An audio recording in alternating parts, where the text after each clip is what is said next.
या लेक्चरमध्ये आपण चॅप्टर नंबर 15 डायव्हर्सिटी अँड कॉन्झर्वेशन्स हा टॉपिक चालू करणार आहोत. बेसिक पॉईंट आहे त्याच्यामध्ये, बरोबर आहे, जे आपल्याला सहज समजतात. So let us starts with the diversity and conservations. याच्यामध्ये बघा दुसऱ्या स्लाइडमध्ये बायोडायव्हर्सिटी दिलेली आहे. ओके, सो मिनिंग बघा, बायोज मीन्स लाईफ अँड डायव्हर्सिटी म्हणजे काय, variations. So variations present in life is called biodiversity. बरोबर आहे, लाईफमध्ये जे व्हेरिएशन्स प्रेझेंट आहेत त्याला बायोडायव्हर्सिटी असं म्हणायचं आहे. समजते? नेक्स्ट स्लाइड बघा. बायोडायव्हर्सिटी काय म्हटलंय, the sum total of genes, species and ecosystem of a given region is called biodiversity. बरोबर आहे. याच्या आधी इकोसिस्टम अँड एनर्जी फ्लो या टॉपिकमध्ये आपण बघितलेलं आहे. इकोसिस्टम म्हणजे काय, तर गिवन एरियामध्ये जेवढे सगळे लिव्हिंग ऑर्गॅनिझम्स आहेत त्याला इकोसिस्टम्स असं म्हटलं जातं. बरोबर आहे. पण या ठिकाणी तुम्ही जर बघितलं, बायोडायव्हर्सिटी म्हणजे काय, तर अनेक प्रकारचे इकोसिस्टम येणार आहेत. त्याच्यामध्ये टेरेस्ट्रियल इकोसिस्टम असणार आहे, ॲक्वॅटिक इकोसिस्टम असणार आहे, बरोबर आहे, ग्रासलँड इकोसिस्टम असणार आहे, अनेक वेगवेगळ्या प्रकारचे इकोसिस्टम त्या ठिकाणी असू शकतात. So the sum total of genes, बरोबर आहे, species and ecosystems of a given region is called biodiversity. म्हणजे एखाद्या भागामधले जेवढे सगळे स्पेसीस आहेत त्यांच्या शरीरामधले सगळे जीन्स, त्या सगळ्या स्पेसीस, ती पूर्ण इकोसिस्टम, याला बायोडायव्हर्सिटी असं म्हणायचं आहे. त्या सगळ्यांना एकत्रितपणे आपण काय म्हणणार आहे, बायोडायव्हर्सिटी. त्यामुळे पॉईंट काय दिला आहे, the sum total of genes, species and ecosystem of a given region is called biodiversity. समजतंय?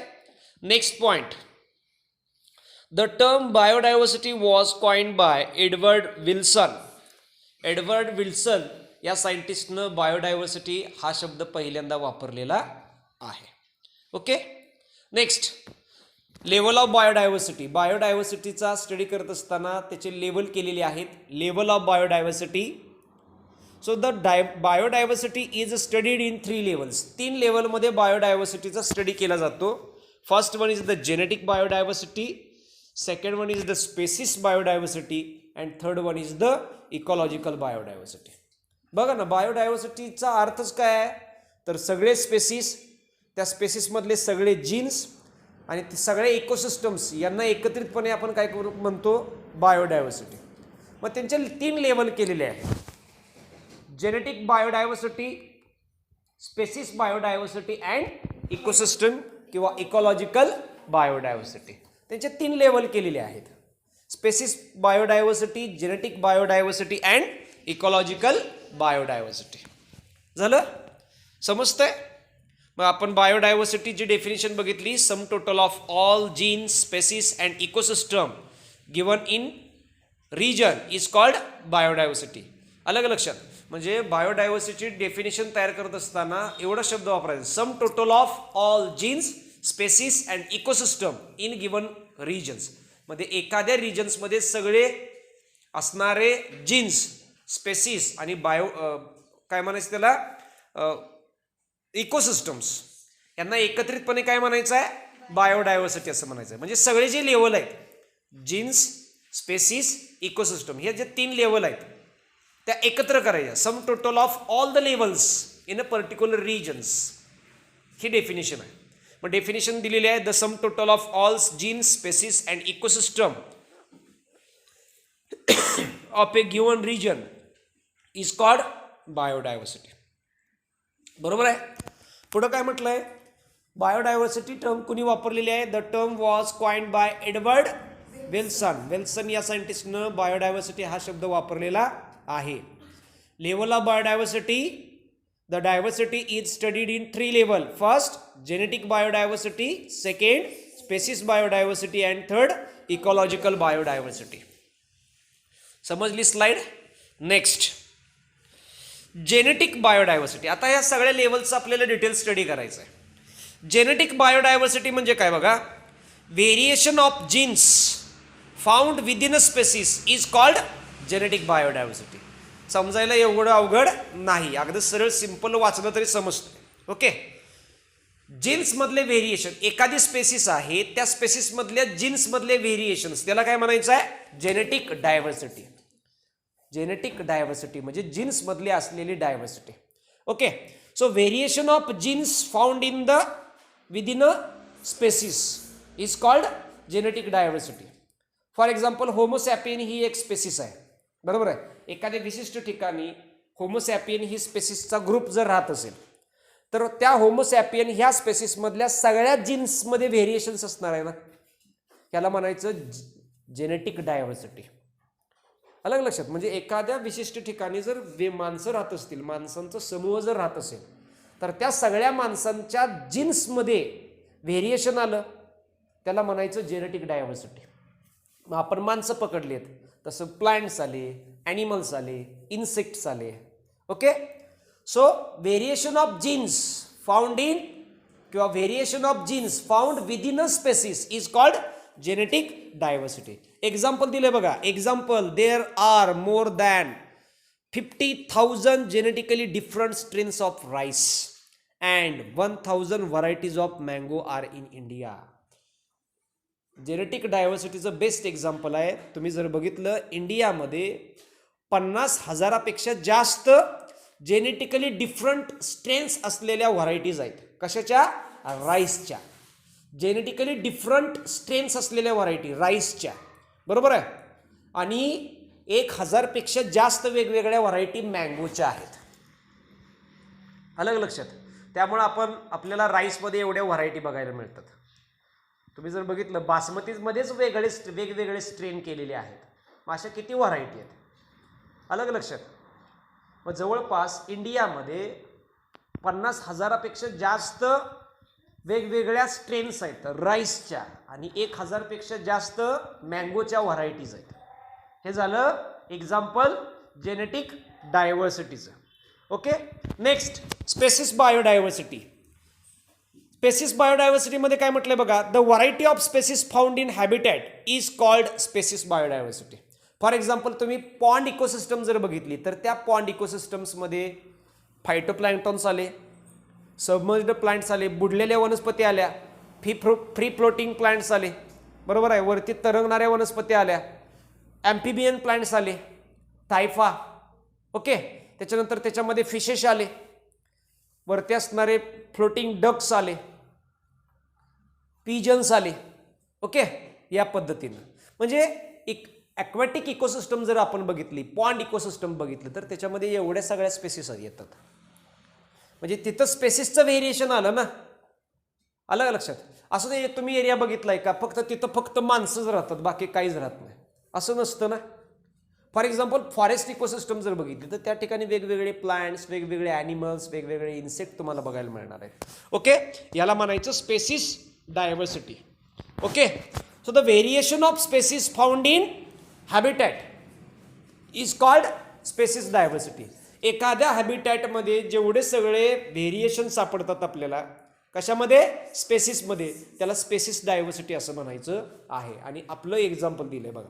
Example, the Western Ghats has greater diversity of amphibian species than Eastern Ghats.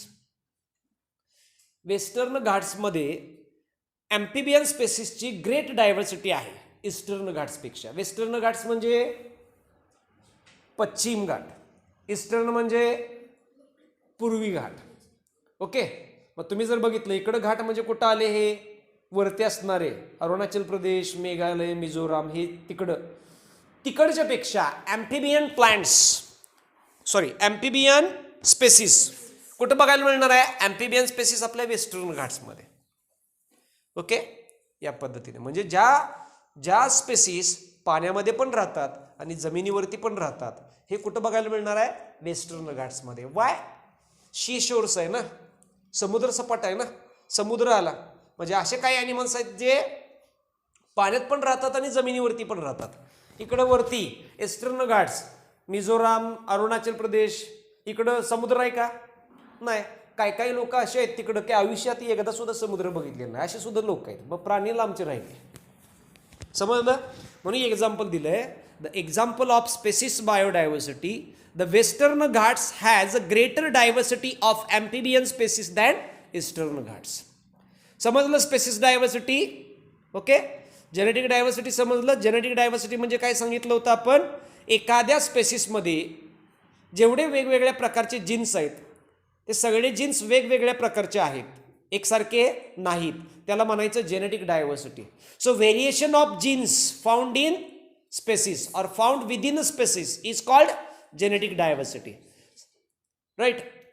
Spaces बायोडायव्हर्सिटीचं एक्झाम्पल काय आलं? The diversity of species found in a habitat is called species diversity. म्हणजे एखाद्या हॅबिटॅटमध्ये राहणाऱ्या स्पेसिसमध्ये जी diversity असते, जी variations असतात, त्याला म्हणायचं स्पेसिस डायव्हर्सिटी और spaces biodiversity.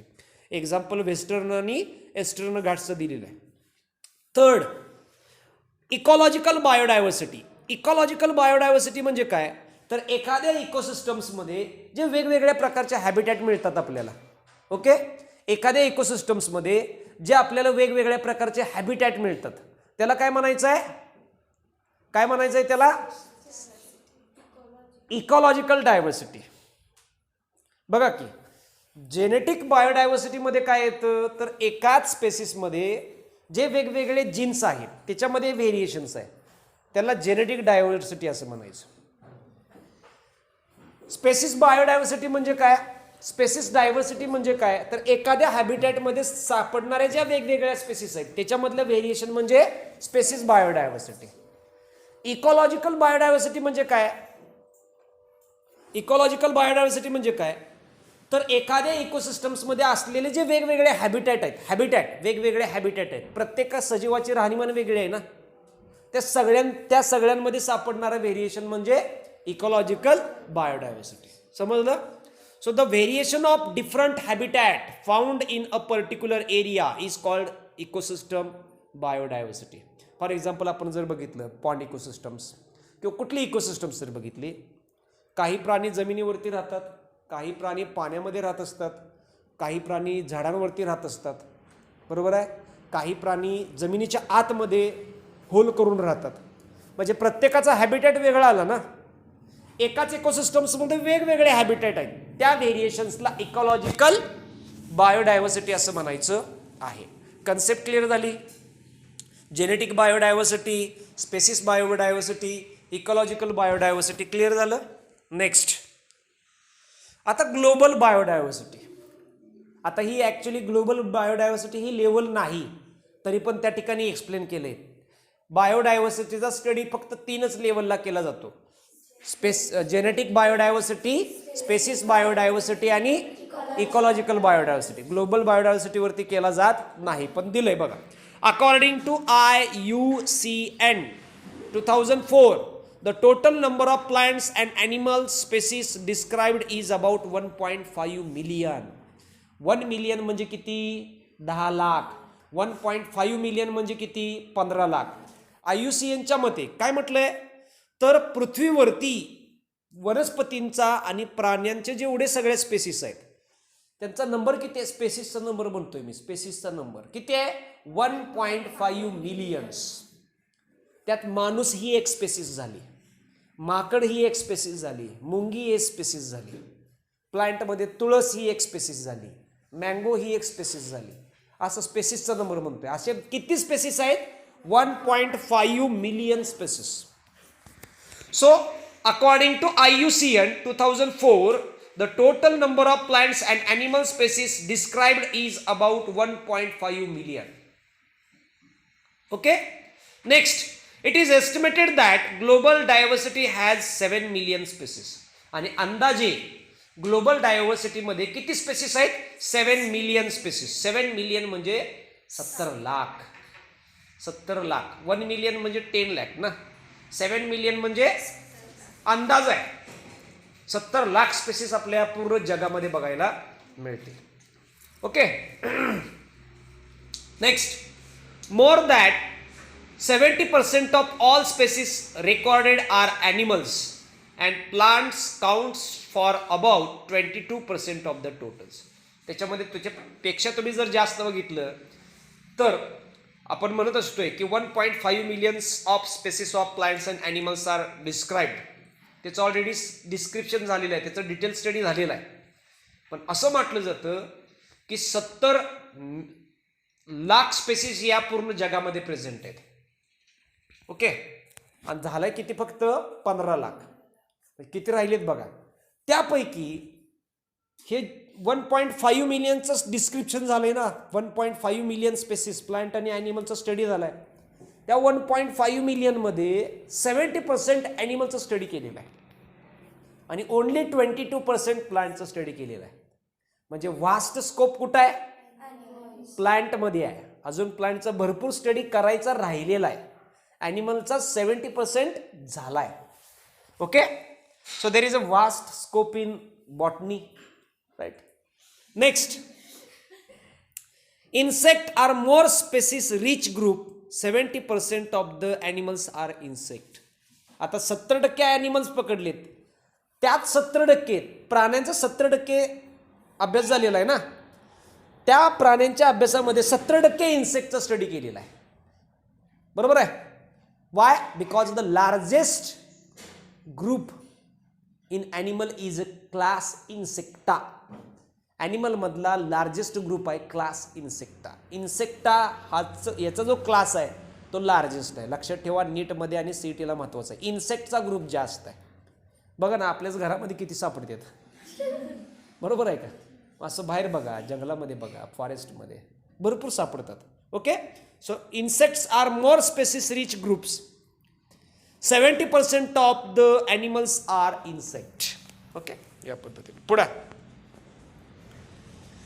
Measurement of biodiversity. बायोडायव्हर्सिटीचं मोजमापन कसं केलं जातं बघा.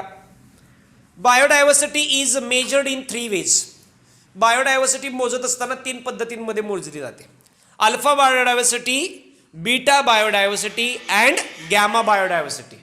Okay, alpha biodiversity, beta biodiversity and gamma biodiversity.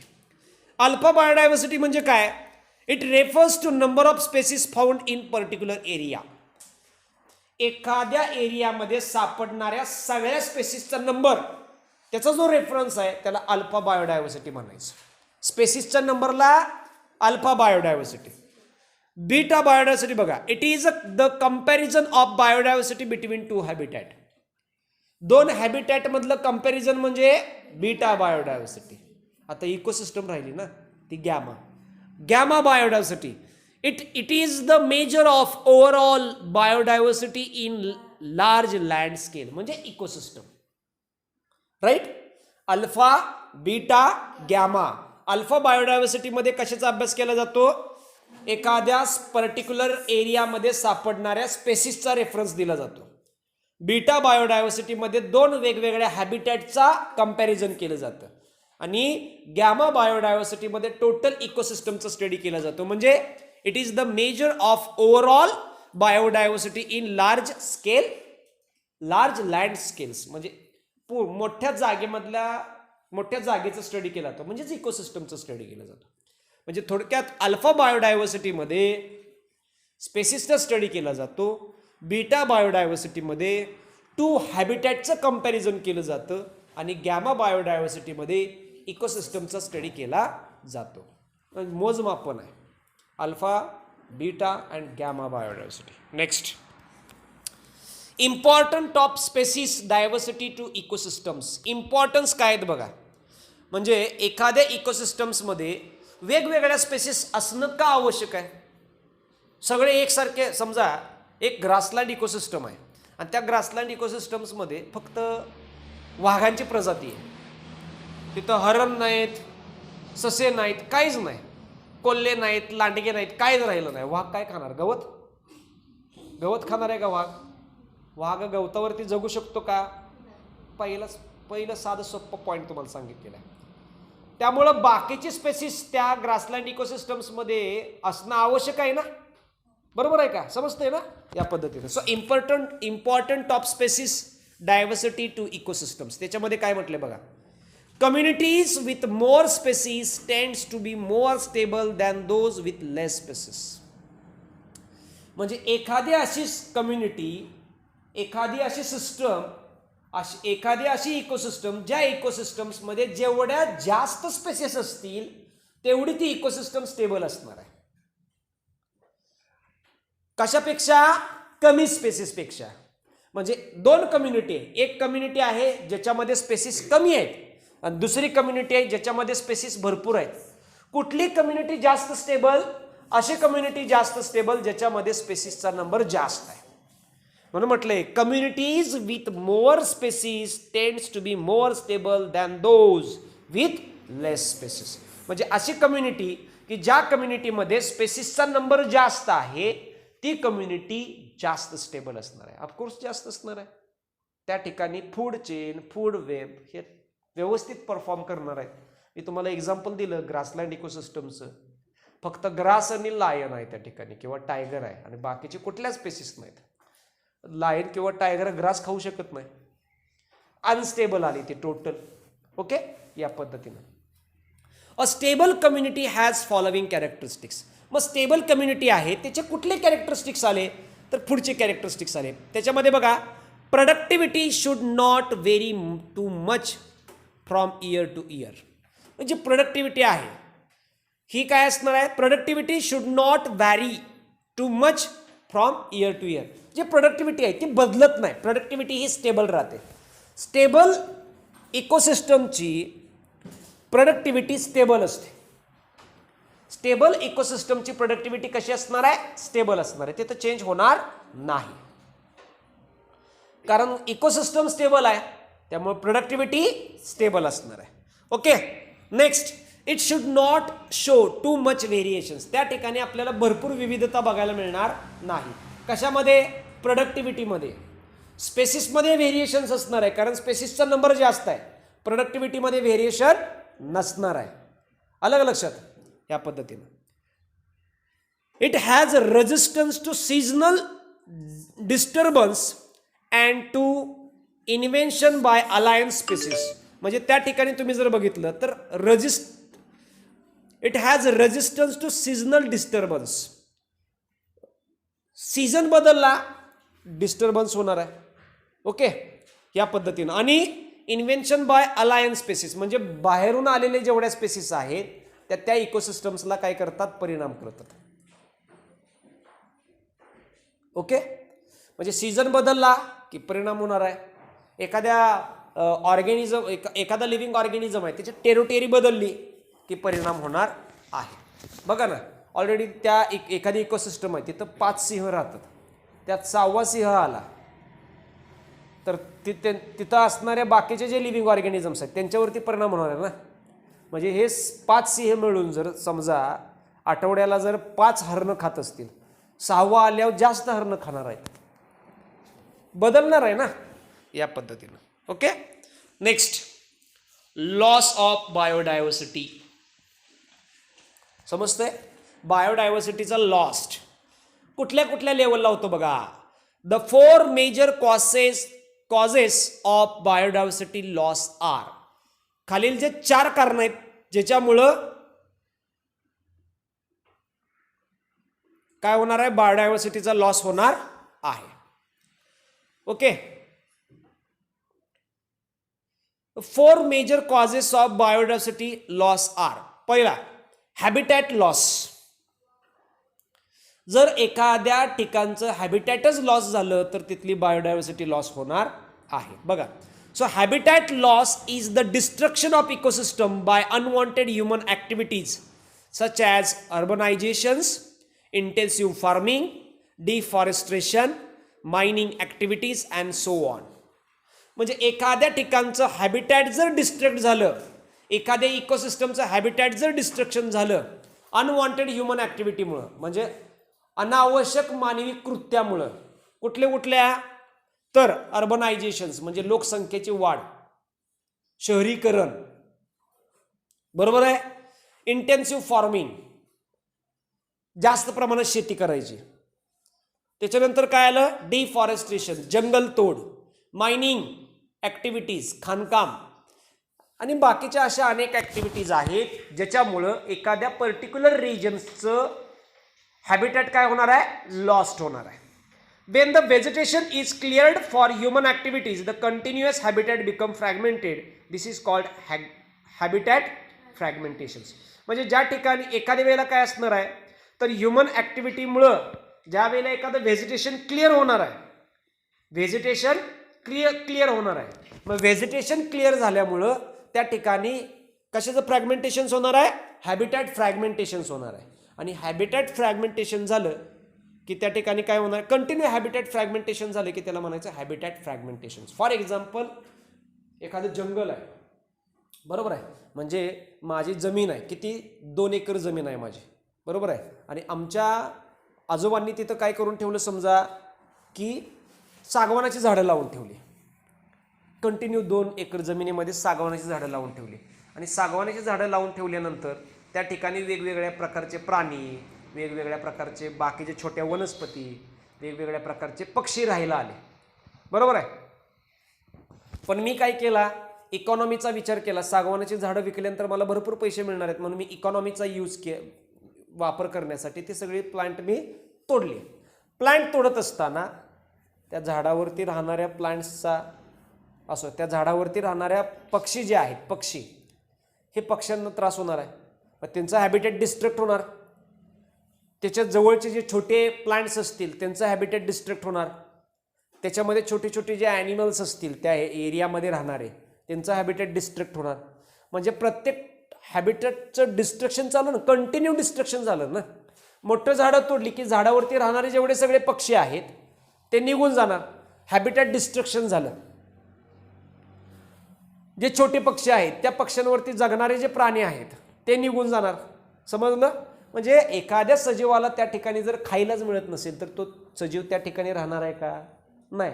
आपल्या एरियामध्ये आता काही यायला लागलेले आहेत, बिबट्या यायला लागलेले आहेत. काय यायला लागलेले आहेत? त्यांचं नॅचरल हॅबिटॅट डिस्ट्रक्ट झालं ना. मग त्यांचं नॅचरल हॅबिटॅट डिस्ट्रक्ट झालं. त्यांचं नॅचरल हॅबिटॅट डिस्ट्रक्ट झाल्यामुळं त्यांना खायला लागणारे जे प्राणी आहेत ते तिथून निघून गेले. मग त्यांना खायला लागणारे प्राणी तिथून निघून गेल्यामुळे ते आपल्याला खायला यायला लागलेले आहेत. समजलं? त्यांची काही चुकी नाही, सगळी जी चूक आहे ती आपली आहे. हे कशामुळे होतंय? हॅबिटॅट डिस्ट्रक्शन्समुळं. ओके, हॅबिटॅट डिस्ट्रक्शन्समुळे होते. एखादं फॉरेस्ट, मोठं फॉरेस्ट असेल, ते फॉरेस्ट जर तुटलं तर बघा ना, त्याच्यामधले सगळे प्रायमरी प्रोड्युसर्स नाहीसे होणार आहेत.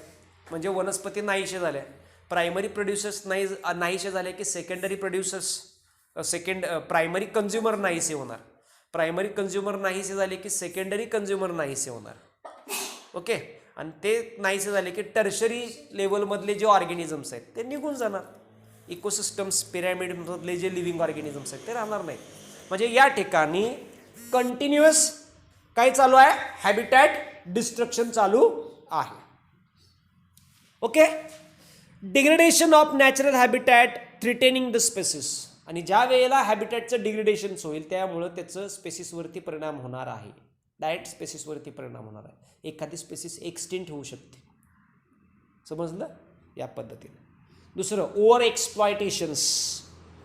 Okay, so it is the harvesting of renewable source to the extent. कुठल्याही रिन्युएबल सोर्सचं काय करायला पाहिजे आपल्याला? म्हणजे it is the harvesting of renewable sources to extent. हे बघा, मानवाची प्रवृत्ती आहे, किती पण दिलं तर साठवते. घरात 10 पोती जर घरात तांदूळ असला तर माणसाचा विचार असतो अजून 2 पोती कसा आणता येईल. ह्याच्यामुळं बघा ना, जमीन 100 एकर असेल, अजून 500 एकर कसे मला मिळवता येईल हे माणसांच्या डोक्यात असतं. त्यामुळे हे काय असणार आहे? ओव्हर एक्सप्लॉयटेशन चालू आहे. समजतंय का? पुढं, एलियन स्पेसिस. एलियन स्पेसिस म्हणजे बाहेरनं आलेले स्पेसिस. फॉर एक्झाम्पल मी एलियन आहे, कारण मी कराडातनं कडेगावला आलेलो आहे. बरोबर आहे का?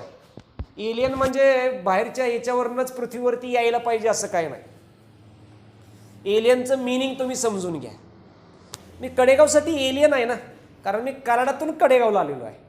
तुम्ही जर कराडला आलात तर तुम्ही कराडमध्ये एलियन आहे, कारण तुम्ही कडेगावमधून कुठं आलेला आहात? कराडमध्ये. Alien species. मग बघा ना, मी तुम्हाला मगाशी एक्झाम्पल्स आहे. ग्रासलँड इकोसिस्टम आहे, तिथं समजा 5 सिंह राहिला आहेत. त्या 5 सिंहांना खाण्यापुरतं तिथं हरणं, ससे, कोल्हे, लांडगे आहेत. राईट. त्यात अजून 2 सिंह जर वाढले तर काय होणार आहे? तिकडचं प्राण्यांवरती परिणाम होणार. प्राणी फास्ट खाल्ली जाणार. म्हणजे जो रेट होता हरणं संपण्याचा, सशी संपण्याचा, तो वाढणार आहे ना, वाढणार ना. अलग लक्षात या पद्धतीनं. Okay. So alien species, invention of alien species in the natural habitat causes decline in the native species. ज्या नेटिव्ह स्पेसिस आहेत, एखादी एलियन स्पेसिस आली तर नेटिव्ह स्पेसिस काय होणार आहे? डिक्लाइन होणार आहे. डिक्लाइन होणार आहे, कमी होणार आहे. समजलं?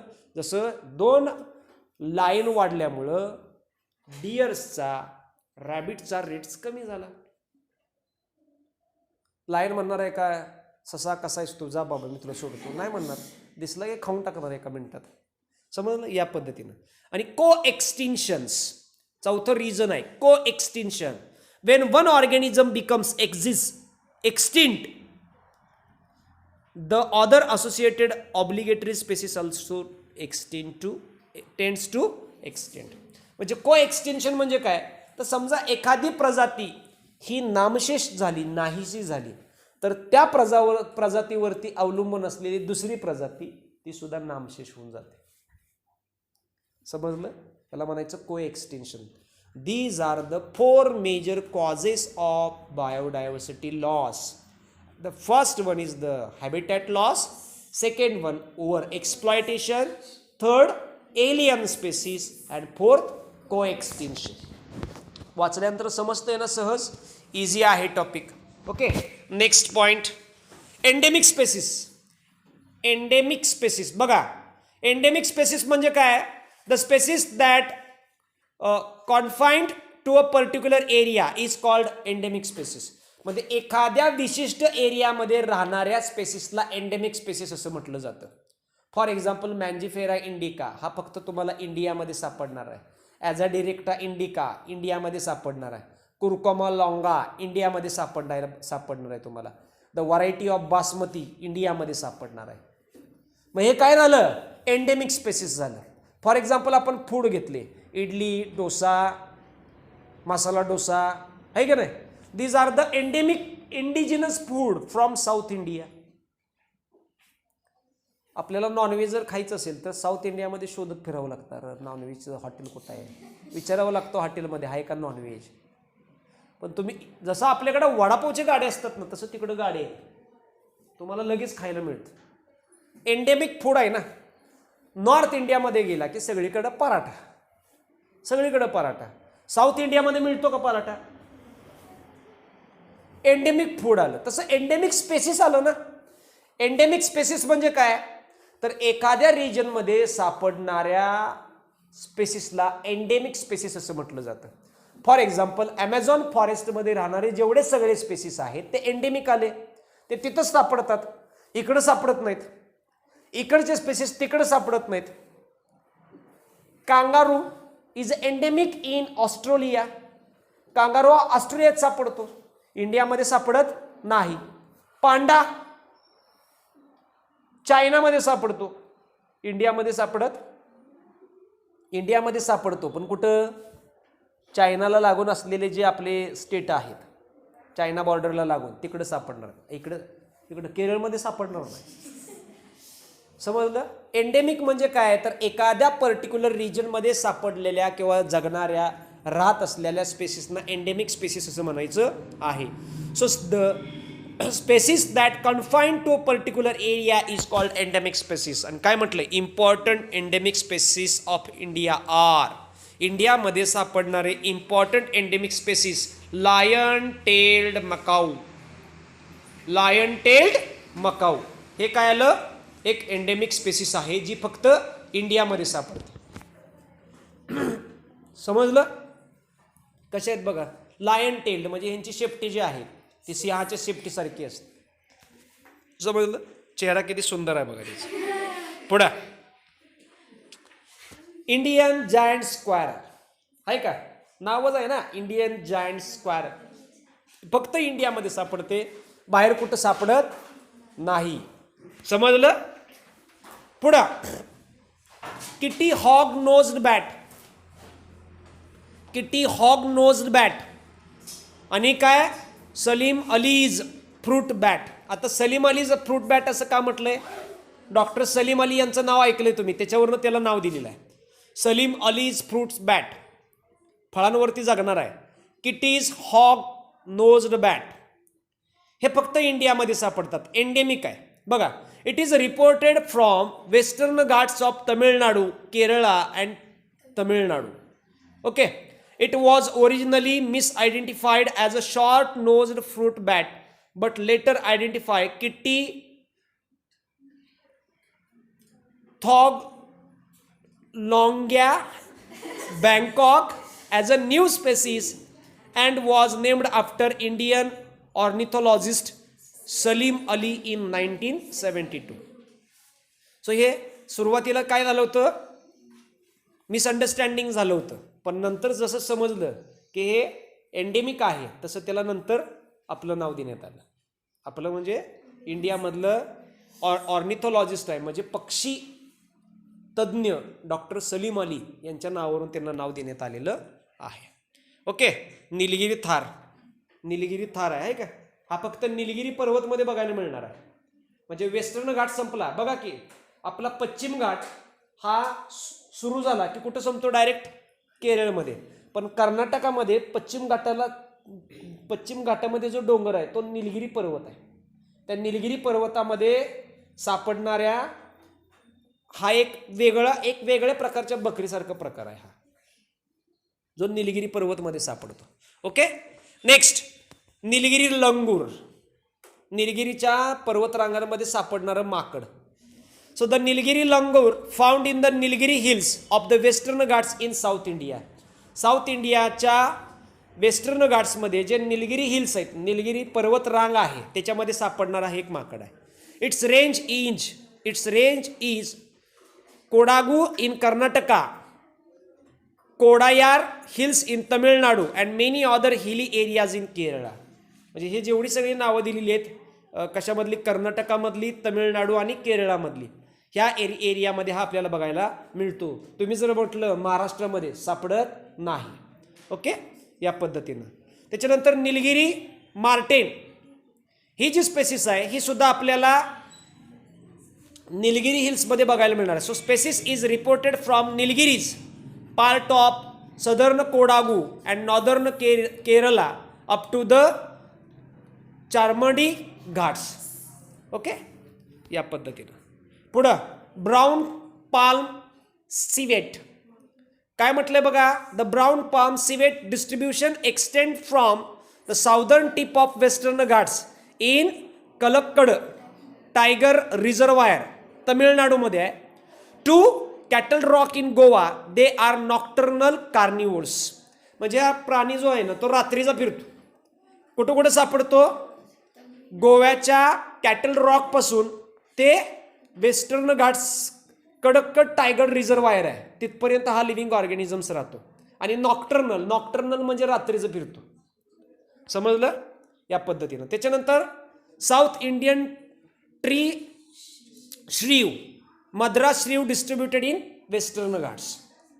हे आपण एंडेमिक स्पेसिस बघतोय. एंडेमिक स्पेसिस म्हणजे काय, पर्टिक्युलर एरियामध्ये राहणारे ॲनिमल्स. आता हा काय यमुना बायोडायव्हर्सिटी पार्क दिल्ली तिथं राहत नाही, हा त्याच ठिकाणी राहतोय.